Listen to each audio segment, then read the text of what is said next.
Hey, this is Russ. Hey, I'm back out on the road again. Yeah, what am I riding today? I'm gonna do something a little different today. I'm gonna take you out on my very first ride of the Lectric 1. Lectric 1. Now, here's an interesting thing. This is the very first ride on this bike. I haven't even done the review yet. This is basically how I do my reviews, just kind of let you know. I'll usually take the bike out at least once, sometimes more. Get an idea how the bike actually handles. Wow, this thing's really nimble, man. Look at this. I'm just weaving in and out all over the place here. Get a feel for how it handles. And then try to determine whether it's something I like or something I don't like. And then I come out with the review. Yeah. So I'm trying out this Lectric 1 first. And what's so big deal about this Lectric 1? Well, first off, let me tell you this. It's a very small bike. I mean, compared to some of the other bikes I've had, this thing is kind of rinky-dinky. Rinky-dinky. No, it's small. I'm telling you, it's small and it's lightweight. That's nice. But here's the kicker. This thing has a semi-automatic transmission. I think they call it an automatic. Some of them call it semi-automatic. I don't know, whatever they want to call it. But here's the thing. There's no derailleur on here. Yeah, it's all built into the gearbox on the bottom, made by a company called Pinion. And what it does is it senses what gear you should be in when you're pedaling. So if you're going up a hill, it's gonna say, hey, he's struggling up a hill, let's lower the gears. Going downhill, you can say, yeah, he doesn't need that. Let's raise the gears. Let's do some changes. It automatically changes for you. Yeah, you don't have to even shift. That's the big deal. It's kind of cool. Yeah, and there's an app on the phone. I mean, you can ride it without the app if you don't want to, but if you use the app, turn on the app while you're riding. I mean, it doesn't actually have to even be on. Right now, I have a speedometer app running that you can see, but it's running in the background. You could tell it things like, hey, I want a certain cadence. And it tries to give you that cadence, okay? And then you can tell it, here's how fast I'd like to be able to go, and it'll try to get you there. And here's a gear I would like to start out in. You know, if I'm at a dead stop, here's the gear I want you to start out in. I put it on level 3 to start. So even when you hit a dead stop, it'll shift you back to that level. Yeah, you don't have to sit there and shift or anything. You know, a lot of people don't even know how to shift. They don't. I don't think Mrs. Wright knows how to shift. She never shifts. You put her on one gear or whatever, she'll be sitting there forever. I'm kind of the same way, you know. I usually have it sitting in gear 6 or 7 out of 7. And yeah, it'll just stay there. But not this thing. This thing will actually figure out what you need to be at. All you have to do is just kind of stop for a second. You know, just stop pedaling for a second. You could actually feel it just kick in. It'll kick into the next gear for you. Now, you also have things on the side here where you can manually, right here on the right-hand side, you can manually choose an shift up or shift down on the gears. But there's no numbers. It doesn't tell you where you're actually at. I guess it really doesn't need to, because it's gonna figure out what you really need anyway. And then you got the pedal assist levels over here on the left-hand side, like they always do. Plus and minus, you have 5 levels of assist. Let's turn here. So, yeah, if you just want to pedal, you don't want to think about it. This is the bike, man. This is actually very cool. I didn't know if I would like this or not, but I'm going to tell you right now, just for the short little time we've been riding, I'm beginning to see why it's such a big deal. Yeah. Okay. Here's what I see. Okay.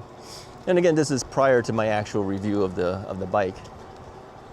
Here's what I see. if I want to get out and I want to pedal, keep my knees moving, right? That's the whole reason I bought an e-bike in the beginning to start with, is to help my bad knee replacement that happened, right? This might be one I would like to consider taking. I'm not struggling through any of this pedaling. I'm doing 19 miles an hour, 18 miles an hour right now. So I'm not tired out from the pedaling. It's not hard pedaling. It's figuring out what I need. Now I've slowed down. It's figured out which gear I need to be in. Yeah, kind of cool. All you have to do is kind of stop pedaling for a second here. It'll figure it out and it'll shift you.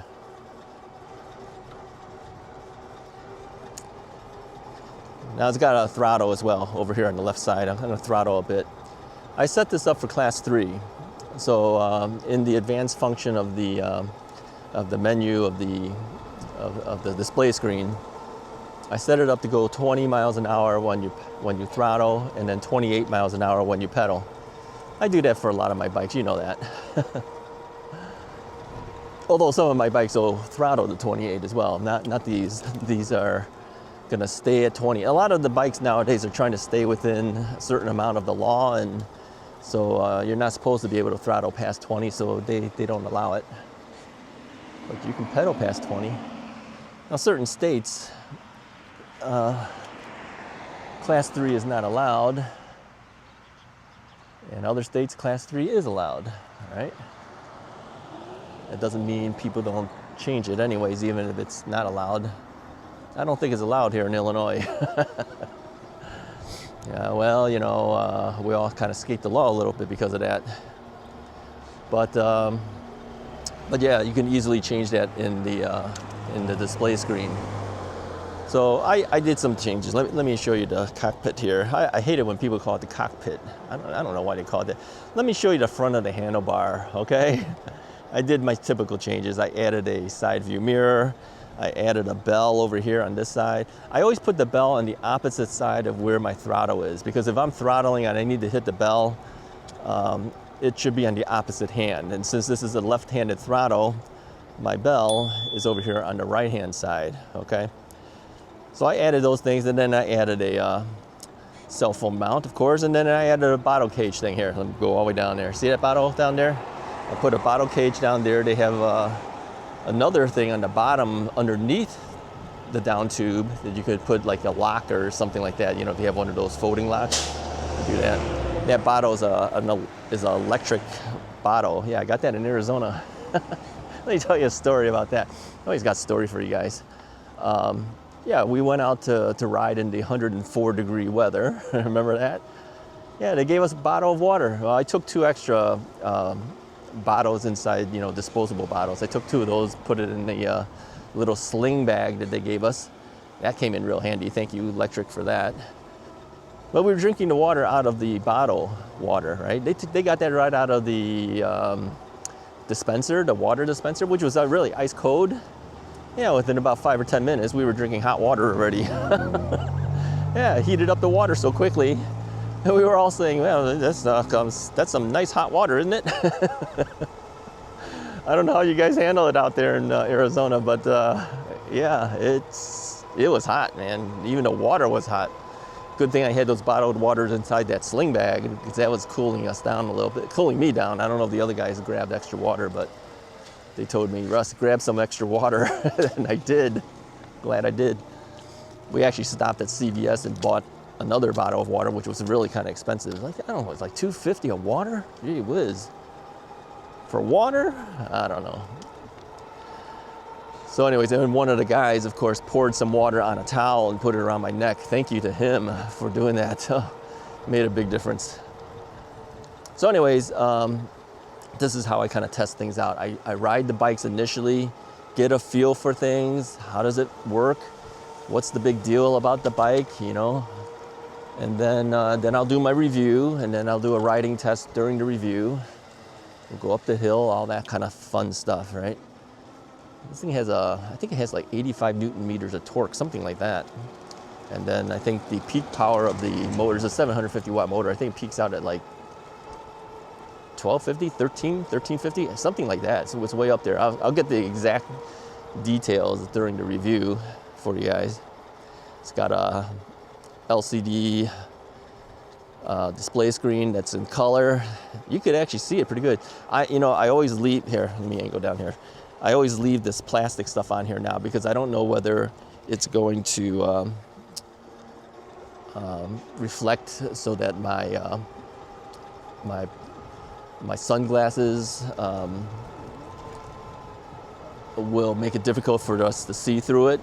And I find that, if you do that diagonal clear plastic thing that one of our subscribers told me how to do, but I figured, if I leave the plastic sheet that comes with it on there, a lot of times that takes care of the problem, so I just don't take it off.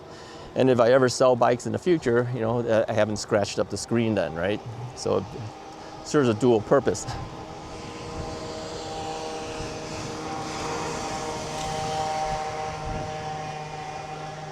All right, let me throttle this thing. Let's see where we're going as far as speed. Dog's trying to get me. Dogs are always trying to get me. 19.2. According to the speedometer here, we're about 18 miles an hour, give or take, just shy of it. 18.7 here, 17.6. So it seems like the speedometer on this one is about a mile shy of what the GPS tells us. So I did not hit the 20 miles per hour. I'm currently at around 218 pounds, as you know. Yeah, if you're light in weight, you're gonna get better results, of course. Yeah, see now at the stop, I kind of stopped a little bit. I hesitated, I didn't continue pedaling. I stopped pedaling for a second. I could feel the clicking in the gear shift. I mean, even if I just pedal a little bit and I stop pedaling for a little bit, if it needs it, it clicks it. If it doesn't need it, it doesn't. It's kind of cool. Yeah, you never ever have to think about the gear shift. That's incredible. What a game changer. So, yeah, sniffling. It's kind of cold today. I think it's not even 60 degrees out right now. I should have probably brought my full gloves. I have half gloves on right now, and I have my long sleeve sweatshirt, yellow vest on, X-Needle helmet on. So, yeah, this is actually pretty cool. I kind of like it. So let's see. If I manually click it, I shift up in gears on the first click thing on the right-hand side. You shift down in gears if you click the longer paddle behind it. So if you feel like it is not where you want it to be, you can still manually change the gear shift. Or you just sit back and let it do its thing. Yeah, you just kind of stop pedaling for a second, and it'll shift it if it feels it needs it. Very interesting. All right, I got some stories for you guys. So I went to the gym. Went to the gym this morning, okay? And I've been trying to avoid as many people in the gym as possible. Really, I don't want to be in there when everyone's huffing and puffing, I'm telling you. But I've been going in the afternoons to do a quick workout, and I think there's only maybe 6 people, 8 people at most, something like that in there. And they were all on stuff like, the treadmills and the bicycles and all that stuff. They weren't in the area that I was working, so it's good. Today I went early. I went around 10 o'clock, 9:45, something like that. Yeah, way too many people, man. And they're all in the area I want to be in, where the weightlifting stuff is. And so I didn't want that. So I did like some bench press type stuff. You kind of sit there and you bench press up. I did a little of that, and the guy next to me, he's huffing and puffing. I said, that's it, I'm out of here. There's the fire department. Yeah, I said, that's it. I got out. I just did that and I left. I figured I'll go back. I'll go back in the afternoon. Yeah, I think morning people, they get up, they want to get their workout in, and then I don't know if they go to work or something. I mean, it's already 10 something. I figured people are already at work, but apparently not. These guys are probably retired guys that want to get their workout early. Forget it. I'm not going to go in. I'll go in later. I'll go back. Yeah, it's okay. I don't mind going back, it's fine. So yeah, I'm not gonna do early morning workouts. I'll do it in the afternoon. Forget that mess. I'm not going in there with all those people in there hacking away. What else was I gonna tell you? I was gonna tell you something else too. Can't remember. Cannot remember. It was a good one too.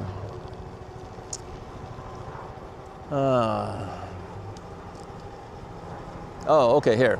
I wanted to tell you this. You know, I've been using the new DJI camera, and I said I was going to go to 60 frames a second. Well, I took a look at the review of the lectric XP 3.0, and it kind of stuttered a little bit for me. It kind of like glitched in the beginning during the intro, and then it continued on, and it's never done that for me before.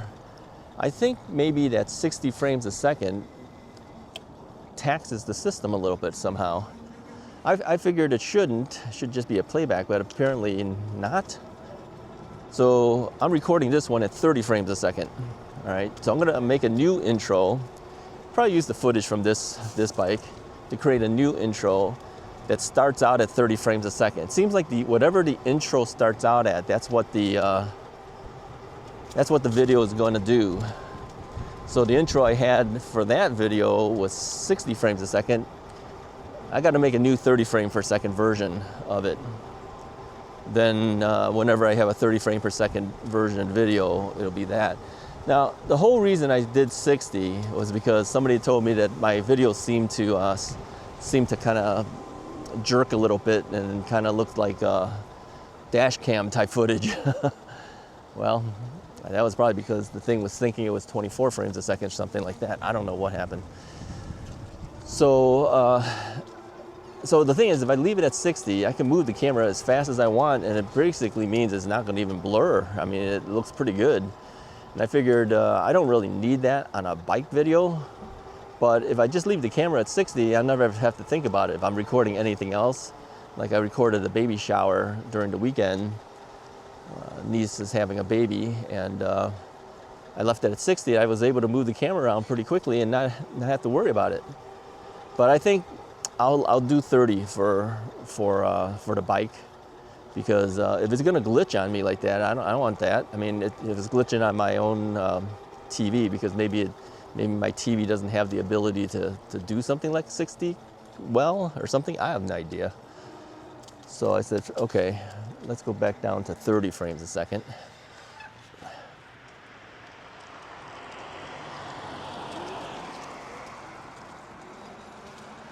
So it's recording now at 30.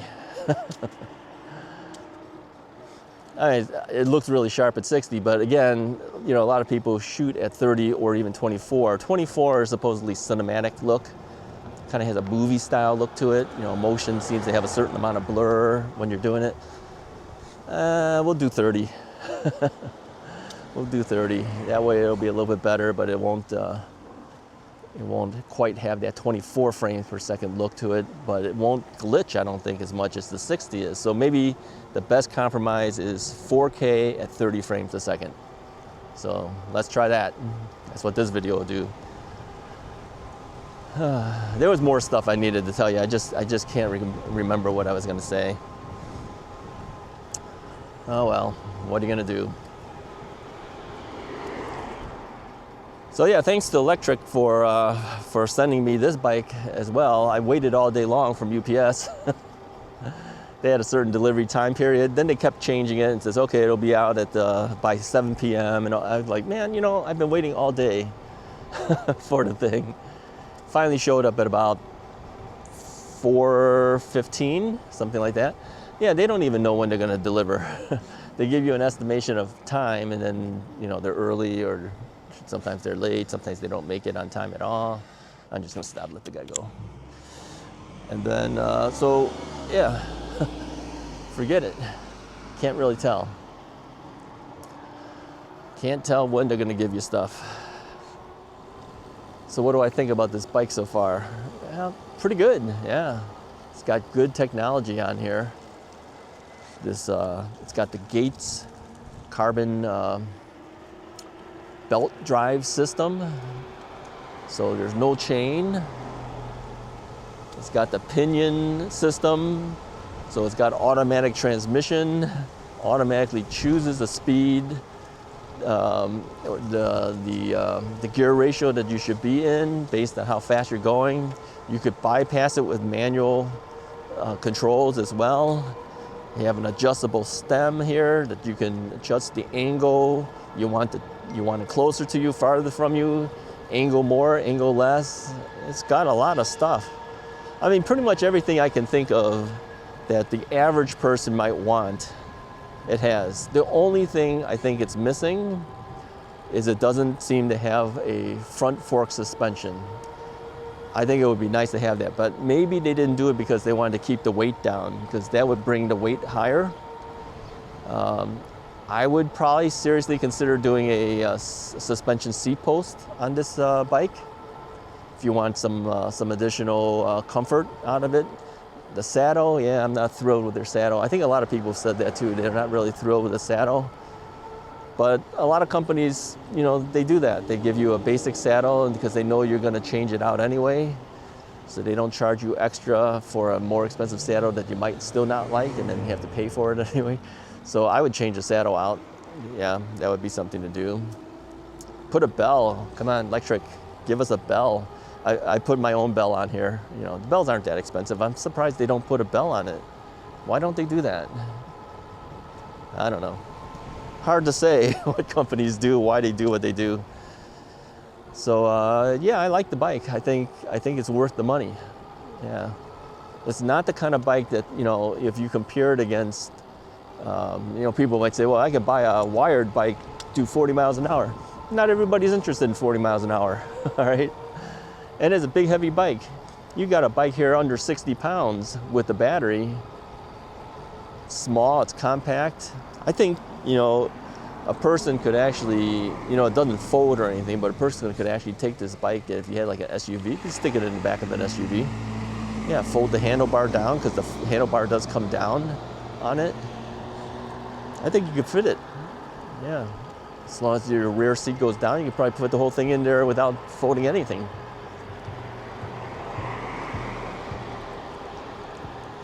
Anyway, that's about all I have for you guys.